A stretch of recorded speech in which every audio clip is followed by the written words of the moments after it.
मेरे प्यारे देशवासियों, नमस्कार। हम देख रहे हैं कि किस प्रकार से देश पूरी ताकत के साथ कोविड-19 के खिलाफ लड़ रहा है। पिछले 100 वर्षों में यह सबसे बड़ी महामारी है और इसी पैंडेमिक के बीच भारत ने अनेक प्राकृतिक आपदाओं का भी डटकर मुकाबला किया है। इस दौरान साइक्लोन अम्फान आया, साइक्लोन निसर्ग आया, अनेक राज्यों में बाढ़ आई, छोटे बड़े अनेक भूकंप आए, भूस्खलन हुए। अभी पिछले 10 दिनों में ही देश ने फिर 2 बड़े साइक्लोन्स का सामना किया। पश्चिमी तट पर साइक्लोन ताउते और पूर्वी कोस्ट पर साइक्लोन यास। इन दोनों चक्रवातों ने कई राज्यों को प्रभावित किया है। देश और देश की जनता इनसे पूरी ताकत से लड़ी और कम से कम जानहानि सुनिश्चित की। हम अब ये अनुभव करते हैं कि पहले के वर्षों की तुलना में ज्यादा से ज्यादा लोगों की जान बचा पा रहे हैं। विपदा के इस कठिन और असाधारण परिस्थिति में साइक्लोन से प्रभावित हुए सभी राज्यों के लोगों ने जिस प्रकार से साहस का परिचय दिया है, इस संकट की घड़ी में बड़े धैर्य के साथ, अनुशासन के साथ मुकाबला किया है, मैं आदरपूर्वक, हृदयपूर्वक सभी नागरिकों की सराहना करना चाहता हूं। जिन लोगों ने आगे बढ़कर राहत और बचाव के कार्य में हिस्सा लिया, ऐसे सभी लोगों की जितनी सराहना करें उतनी कम है। मैं उन सबको सैल्यूट करता हूं। केंद्र, राज्य सरकारें और स्थानीय प्रशासन सभी एक साथ मिलकर इस आपदा का सामना करने में जुटे हुए हैं। मैं उन सभी लोगों के प्रति अपनी संवेदना व्यक्त करता हूं जिन्होंने अपने करीबियों को खोया है। हम सभी इस मुश्किल घड़ी में उन लोगों के साथ मजबूती से खड़े हैं जिन्होंने इस आपदा का नुकसान झेला है। मेरे प्यारे देशवासियों, चुनौती कितनी ही बड़ी हो, भारत का विजय का संकल्प भी हमेशा उतना ही बड़ा रहा है। देश की सामूहिक शक्ति और हमारे सेवा भाव ने देश को हर तूफान से बाहर निकाला है। हाल के दिनों में हमने देखा है कि कैसे हमारे डॉक्टर्स, नर्सेस और फ्रंटलाइन वॉरियर्स, उन्होंने खुद की चिंता छोड़कर दिन रात काम किया और आज भी कर रहे हैं। इस सब के बीच कई लोग ऐसे भी हैं जिनकी कोरोना की सेकंड वेव से लड़ने में बहुत बड़ी भूमिका रही है।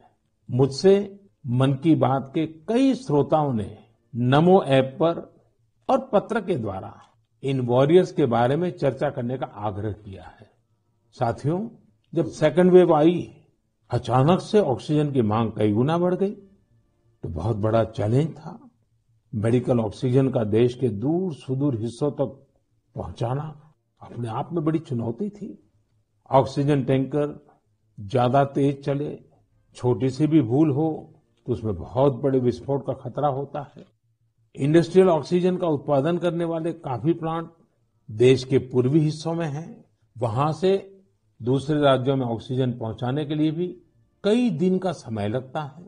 देश के सामने आई इस चुनौती में देश की मदद की क्रायोजेनिक टैंकर चलाने वाले ड्राइवर्स ने, ऑक्सीजन एक्सप्रेस ने, एयरफोर्स के पायलट्स ने, ऐसे अनेकों लोगों ने युद्ध स्तर पर काम करके हजारों लाखों लोगों का जीवन बचाया।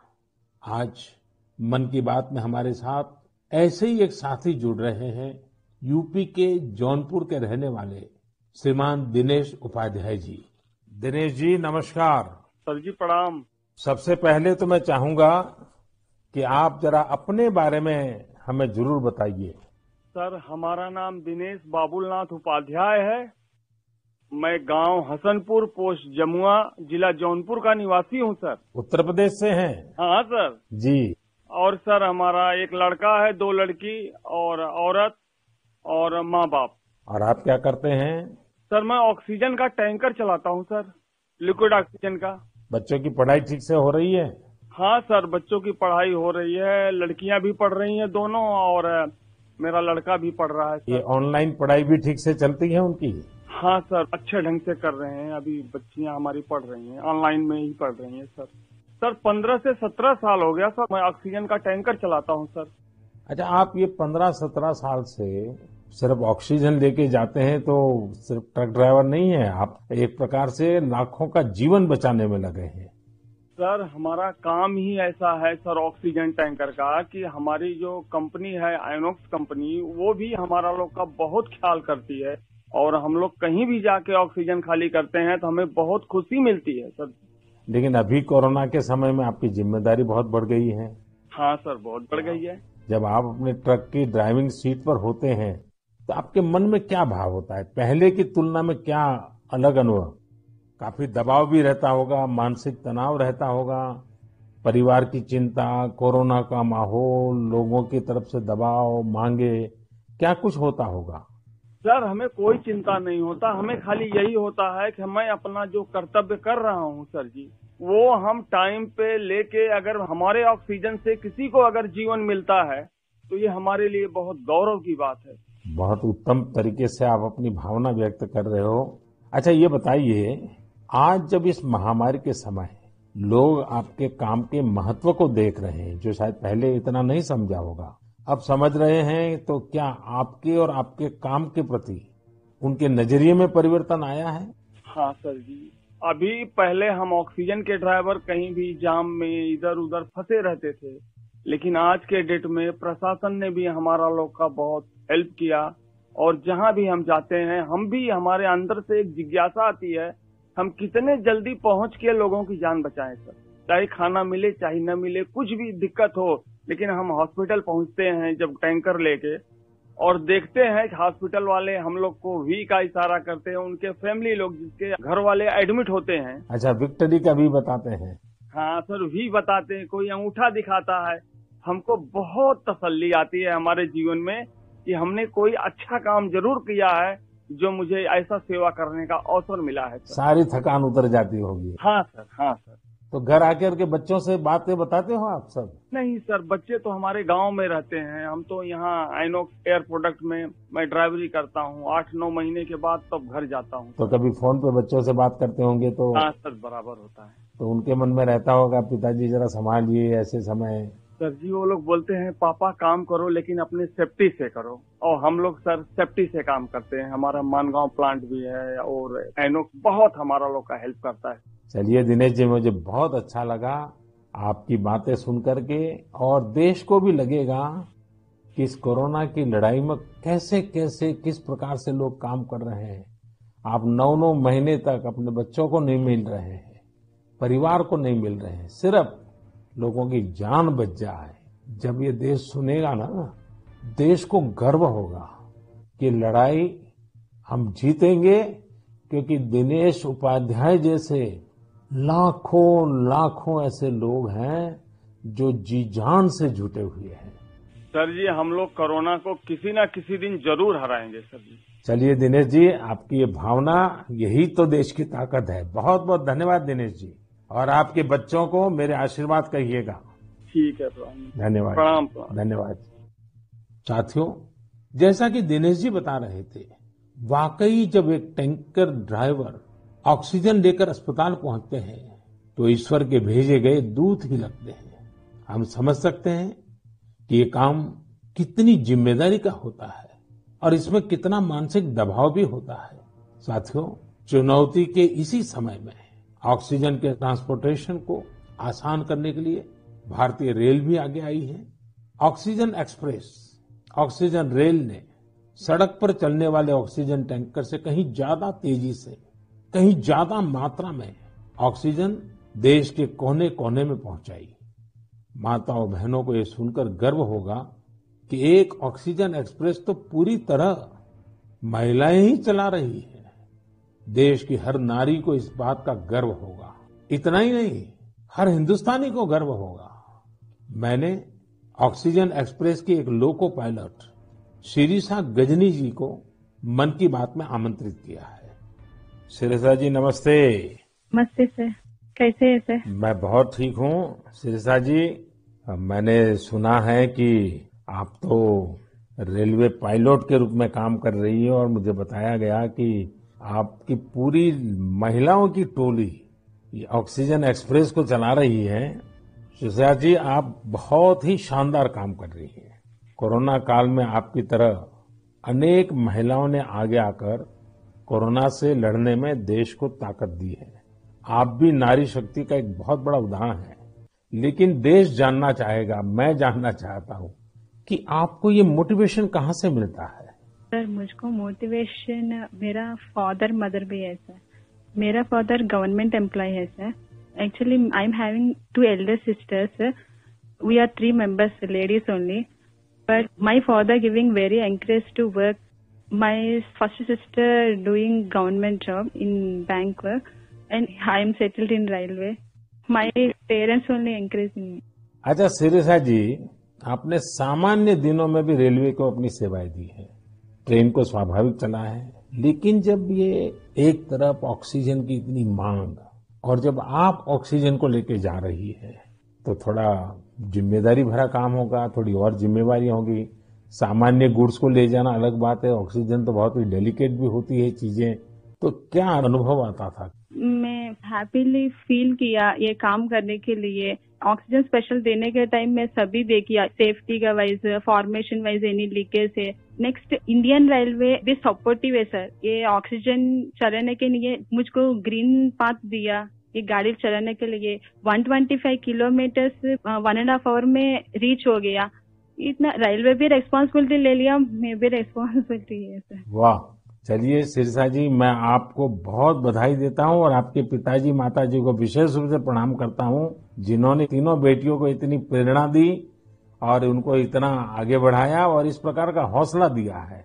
और मैं समझता हूं ऐसे माँ बाप को भी प्रणाम और आप सभी बहनों को भी प्रणाम, जिन्होंने इस प्रकार से देश की सेवा भी की और जज्बा भी दिखाया है। बहुत बहुत धन्यवाद शिरिषा जी।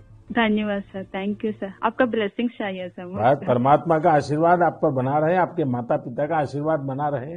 धन्यवाद जी। धन्यवाद सर। साथियों, हमने अभी शिरिषा जी की बात सुनी। उनके अनुभव प्रेरणा भी देते हैं, भावुक भी करते हैं। वास्तव में ये लड़ाई इतनी बड़ी है कि इसमें रेलवे की ही तरह हमारा देश जल, थल, नभ तीनों मार्गों से काम कर रहा है। एक और खाली टैंकर्स को एयरफोर्स के विमानों द्वारा ऑक्सीजन प्लांट तक पहुंचाने का काम हो रहा है। दूसरी ओर नए ऑक्सीजन प्लांट बनाने का काम भी पूरा किया जा रहा है। साथ ही विदेशों से ऑक्सीजन कॉन्सेंट्रेटर्स और क्रायोजेनिक टैंकर्स भी देश में लाए जा रहे हैं। इसलिए इसमें नेवी भी लगी, एयरफोर्स भी लगी, आर्मी भी लगी और डीआरडीओ जैसी हमारी संस्थाएं भी जुटी हैं। हमारे कितने ही वैज्ञानिक, इंडस्ट्री के एक्सपर्ट्स और टेक्नीशियन भी युद्ध स्तर पर काम कर रहे हैं। इन सब के काम को जानने की, समझने की जिज्ञासा सभी देशवासियों के मन में है। इसलिए हमारे साथ हमारी एयरफोर्स के ग्रुप कैप्टन पटनायक जी जुड़ रहे हैं। पटनायक जी, जय हिंद। सर जय हिंद। सर, मैं ग्रुप कैप्टन ए.के. पटनायक हूँ, वायुसेना स्टेशन हिंडन से बात कर रहा हूँ। पटनायक जी, दुनिया भर में जाकर के टैंकर लाना, टैंकर यहाँ पहुंचाना, मैं जानना चाहूंगा कि एक फौजी के नाते एक अलग प्रकार का काम आपने किया है। मरने मारने के लिए दौड़ना होता है, आज आप जिंदगी बचाने के लिए दौड़ रहे हैं। कैसा अनुभव हो रहा है? सर, इस संकट के समय में हमारे देशवासियों को मदद कर सकते हैं, ये हमारे लिए बहुत ही सौभाग्य का काम है सर। और ये जो भी हमें मिशंस मिले हैं, हम बखूबी से उसको निभा रहे हैं। हमारी ट्रेनिंग और सपोर्ट सर्विसेज जो हैं हमारी पूरी मदद कर रहे हैं। और सबसे बड़ी चीज है सर, इसमें जो हमें जॉब सेटिस्फैक्शन मिल रही है वो बहुत ही हाई लेवल पे है और इसी की वजह से हम कंटिन्यूअस ऑपरेशंस कर पा रहे हैं। कैप्टन, आप इन दिनों जो प्रयास किए हैं और वो भी कम से कम समय में सब कुछ करना पड़ा है, उसमें अभी इन दिनों क्या रहा आपका? सर, पिछले 1 महीने से हम कंटिन्यूअसली ऑक्सीजन टैंकर्स और liquid oxygen containers domestic destination और इंटरनेशनल डेस्टिनेशन दोनों से उठा रहे हैं सर। करीब 1600 सॉर्टी से ज्यादा एयरफोर्स कर चुकी है और 3000 से ज्यादा घंटे हम उड़ चुके हैं। करीब 160 इंटरनेशनल मिशन कर चुके हैं, जिस वजह से हम हर जगह से ऑक्सीजन टैंकर्स जो पहले अगर डोमेस्टिक में 2 से 3 दिन लगते थे, हम उसको 2 से 3 घंटे में एक जगह से दूसरी जगह पहुंचा सकते हैं सर। और इंटरनेशनल मिशंस में भी with in 24 hours continuous round the clock operations करके पूरी एयरफोर्स इसमें लगी हुई है कि जितनी जल्दी हो सके हम जितने ज्यादा टैंकर ला सकें और देश की मदद कर सके सर। कैप्टन, आपको इंटरनेशनल में अभी कहाँ कहाँ दौड़ भागना पड़ा? सर शॉर्ट नोटिस पे हमें सिंगापुर, दुबई, बेल्जियम, जर्मनी और यूके, ये सब जगह पे different fleets of the Indian air force sir, IL-76, C-17 और बाकी सारे विमान गए थे, C-130, जो बहुत ही शॉर्ट नोटिस पे ये मिशन प्लान करके हमारी ट्रेनिंग और जोश की वजह से हम टाइमली इन मिशन को कंप्लीट कर पाए सर। देखिए, इस बार देश गर्व अनुभव करता है कि जल हो, थल हो, नभ हो, हमारे सारे जवान इस कोरोना के खिलाफ लड़ाई में लगे हैं। और कैप्टन, आपने भी बहुत बड़ी जिम्मेवारी निभाई है, तो मैं आपको भी बहुत बधाई देता हूं। Sir thank you so much sir, हम अपनी पूरी कोशिश में जी जान के साथ लगे हुए हैं। मेरे प्यारे देशवासियों, ऑक्सीजन पहुंचाने के लिए देश में इतने प्रयास हुए, इतने लोग जुटे, एक नागरिक के तौर पर ये सारे कार्य प्रेरणा देते हैं। एक टीम बनकर हर किसी ने अपना कर्तव्य निभाया है। मुझे बेंगलुरु से उर्मिला जी ने कहा है कि उनके पति लैब टेक्नीशियन है और ये भी बताया है कि कैसे इतनी चुनौतियों के बीच वो लगातार टेस्टिंग का काम करते रहे हैं। साथियों, कोरोना की शुरुआत में देश में केवल एक ही टेस्टिंग लैब थी, लेकिन आज 2500 से ज्यादा लैब्स काम कर रही हैं। शुरू में कुछ 100 टेस्ट एक दिन में हो पाते थे, अब 20 लाख से ज्यादा टेस्ट एक दिन में होने लगे हैं। अब तक देश में 33 करोड़ से ज्यादा सैंपल की जांच की जा चुकी है। ये इतना बड़ा काम इन साथियों की वजह से ही संभव हो रहा है। कितने ही फ्रंटलाइन वर्कर्स सैंपल कलेक्शन के काम में लगे हुए हैं। संक्रमित मरीजों के बीच जाना, उनका सैंपल लेना, ये कितनी सेवा का काम है। अपने बचाव के लिए इन साथियों को इतनी गर्मी में भी लगातार PPE किट पहन के ही रहना पड़ता है। इसके बाद ये सैंपल लैब में पहुंचता है। इसलिए जब मैं आप सबके सुझाव और सवाल पढ़ रहा था, तो मैंने तय किया कि हमारे इन साथियों की भी चर्चा जरूर होनी चाहिए। इनके अनुभवों से हमें भी बहुत कुछ जानने को मिलेगा। तो आइए, दिल्ली में एक लैब टेक्नीशियन के तौर पर काम करने वाले हमारे साथी प्रकाश कांडपाल जी से बात करते हैं। प्रकाश जी, नमस्कार। नमस्कार आदरणीय प्रधानमंत्री जी। प्रकाश जी, सबसे पहले तो आप मन की बात के हमारे सभी श्रोताओं को अपने बारे में बताइए। आप कितने समय से ये काम कर रहे हैं और कोरोना के समय आपका क्या अनुभव रहा है? क्योंकि देश के लोगों को इस प्रकार से न टीवी पर दिखते हैं, न अखबार में दिखते हैं, फिर भी एक ऋषि की तरह लैब में रह करके काम कर रहे हैं। तो मैं चाहूंगा कि आप जब बताएंगे तो देशवासियों को भी जानकारी मिलेगी कि देश में काम कैसे हो रहा है। सर, मैं दिल्ली सरकार के स्वास्थ्य संस्थान institute of liver and biliary sciences नाम के हॉस्पिटल में पिछले 10 वर्षों से लैब टेक्नीशियन के रूप में कार्यरत हूँ। मेरा स्वास्थ्य क्षेत्र का अनुभव 22 वर्षों का है। ILBS से पहले भी मैं दिल्ली के Apollo hospital, Rajiv Gandhi cancer hospital, Rotary blood bank जैसे प्रतिष्ठित संस्थान में काम कर चुका हूँ। सर, यद्यपि सभी जगह मैंने रक्त कोष विभाग में अपनी सेवाएं दी, परंतु पिछले वर्ष 1 अप्रैल 2020 से मैं ILBS के वायरोलॉजी डिपार्टमेंट के अधीनस्थ कोविड टेस्टिंग लैब में कार्य कर रहा हूँ। निस्संदेह कोविड महामारी में स्वास्थ्य एवं स्वास्थ्य से संबंधित सभी साधन संसाधनों पर अत्यधिक दबाव पड़ा, पर मैं इस संघर्ष के दौर को निजी तौर पर इसमें ऐसा अवसर मानता हूँ जब राष्ट्र, मानवता, समाज हमसे अधिक उत्तरदायित्व, सहयोग, हमसे अधिक सामर्थ्य और हमसे अधिक क्षमता के प्रदर्शन की अपेक्षा करता है और आशा करता है। और सर, जब हम राष्ट्र के, मानवता के, समाज की अपेक्षा के और आशा के अनुरूप अपने स्तर पर, जो कि एक बूंद के बराबर है, हम उस पर काम करते हैं, खरा उतरते हैं, तो एक गौरव की अनुभूति होती है। कभी जब हमारे घर वाले भी आशंकित होते हैं या थोड़ा उन्हें भय लगता है, तो ऐसे अवसर पे उनको स्मरण कराता हूँ कि हमारे देश के जवान, जो कि सदैव ही परिवार से दूर सीमाओं पर विषम और असामान्य परिस्थितियों में देश की रक्षा कर रहे हैं, उनकी तुलना में तो हमारा जोखिम जो है कम है, बहुत कम है। तो वो भी इस चीज को समझते हैं और मेरे साथ में एक तरह से वो भी सहयोग करते हैं और वो भी इस आपदा में समान रूप से जो भी सहयोग है उसमें अपनी सहभागिता निभाते हैं। प्रकाश जी, एक तरफ सरकार सबको कह रही है कि दूरी रखो, दूरी रखो, कोरोना में एक दूसरे से दूर रहो, और आपको तो सामने से होकर के कोरोना के जीवाणुओं के बीच में रहना ही पड़ता है, सामने से जाना पड़ता है। तो ये अपने आप में एक जिंदगी को संकट में डालने वाला मामला रहता है, तो परिवार को चिंता होना बहुत स्वाभाविक है। लेकिन फिर भी ये लैब टेक्नीशियन का काम सामान्य संजोगों में एक है और ऐसी पैंडेमिक स्थिति में दूसरा है, और वो आप कर रहे हैं तो काम के घंटे भी बहुत बढ़ गए होंगे, रात रात लैब में निकालना पड़ता होगा, क्योंकि इतना करोड़ों लोगों का टेस्टिंग हो रहा है तो बोझ भी बड़ा होगा।